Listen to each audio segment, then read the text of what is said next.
काफी लंबे समय से खस्ताहाल सड़क को दुरुस्त करवाने की मांग कर रहे शहरवासियों के दिन अब फिरने लगे हैं। ग्रीवेंज कमेटी के सदस्य व शिकायतकर्ता आर.डी. अत्री निवासी हिमशिखा पिंजौर ने ईशर नगर से विराट नगर तक सड़क की खराब स्थिति के लिए पीडब्ल्यूडी विभाग के अधिकारियों को शिकायत सौंपी थी, जिस पर उच्च अधिकारियों ने संज्ञान लेते हुए सड़क का निरीक्षण कर इसे दुरुस्त करवाने के लिए कर्मचारियों को निर्देश दिए थे। कालका पिंजौर लाइव की टीम ने मौके पर पहुंच रिपेयर हो रही सड़क संबंधी शिकायतकर्ता आर.डी. अत्री से बातचीत की तो उन्होंने बताया कि DIC साहब को 6 मार्च 2025 को कंप्लेंट करी थी रोड रिपेयर के लिए। तो इसका पता लगा था। मैंने 2-2.5 साल से रोड 2021 में बना था, अप्रैल 2021 में 4 साल की डिफेक्ट लाइबिलिटी पीरियड था इसका।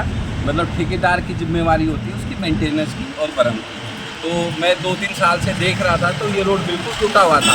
ये घर है मेरा, तो मैं यहीं रहता हूँ। तो अब पता लगा कि रोड बिल्कुल नहीं बन रहा, तो उससे रिक्वेस्ट वहाँ जाके रिक्वेस्ट करी थी कि आप इस रोड को रिपेयर करो। इसमें तो ना तो आपको एस्टीमेट चाहिए, ना सरकार के पैसे की मंजूरी चाहिए, ना एडमिनिस्ट्रेटिव अप्रूवल चाहिए, ना टेक्निकल अप्रूवल चाहिए। बेसिकली डिफेक्ट लाइबिलिटी पीरियड में कॉन्ट्रैक्टर की जिम्मेवारी होती है उसको ठीक करना। तो यही पोजीशन सारे रोडों की है। तो मैंने 2 रोड की बात करी थी, एक ईशर नगर से विराट नगर वाया हिमशिखा कॉलोनी, एक मल्ला मोड़ से लेकर केदारपुर का रोड है। दोनों DLP पीरियड में उसमें कोई ठेकेदार की जिम्मेवारी है कि इसको ठीक कराओ। इसके लिए क्या चाहिए आपको? तो उसी दौरान उन्होंने दोनों रोडों का काम शुरू कर दिया। आपके सामने 4-5 दिन से ये काम चल भी रहा है। ये पैच वर्क होगा, ऐसे ही कोशिश करेंगे। बाकी अगर भाइयों का सहयोग रहेगा तो जो बाकी जो हालत है पिंजौर के रोडों की, पिंजौर से कालका वाली है या बाकी रोड है, तो उसकी भी DLP पीरियड वो तो अभी 2 साल पहले बना था। मेरी नॉलेज में है, मैं रामदिया अत्री हूँ, ग्रीवेंज कमेटी मेंबर हूँ, यहीं लोकल रेजिडेंट हूँ। मैंने EIC साहब से बात करी थी, तो उन्होंने वर्बल एक्शन साहब से पूछा, रंगा साहब से, कि जी वो कहते हैं जी DC साहब ने ऑर्डर कर रखे हैं इस रोड के जो अमरावती का जो फ्लाईओवर है उसको ऊपर बंद करने के लिए, और अभी हाइट बढ़ा दी थी 5 मीटर।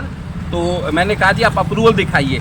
एक्शन साहब को बोलिए, मैं EIC साहब के ऑफिस ही बैठा था। तो मैं कोई बात नहीं सर, बैठे हैं आप, ऑफिस से अप्रूवल मंगा लो। तो कोई अप्रूवल नहीं थी किसी। बेसिकली DC साहब का नाम लेके वो टेम्परेरी फ्लड को कंट्रोल करने के लिए लास्ट ईयर वो टेम्परेरी उन्होंने वर्बल इंस्ट्रक्शन दिया होगा सेफ्टी रीजन से। उसके बाद कंप्लेंट करी तो इसकी असेसमेंट हुई, उसकी भी, पुल की भी। पुल ने इंजीनियर IC शाल स्ट्रक्चर ने ये रिपोर्ट दी है। Superintendent engineer Chandigarh circle Haryana PWD Chandigarh Sandeep Goyal ji ने, जो सुपरिटेंडेंट इंजीनियर है चंडीगढ़ के, उन्होंने रिपोर्ट दी है। वो जो पुल है वो भी ओके है फॉर हैवी व्हीकल्स के लिए, वो सेफल है, तो टेक्निकल है। प्रशासन से रिक्वेस्ट करी अभी जल्दी ये जो बैरियर लगा वो खुल जाएगा।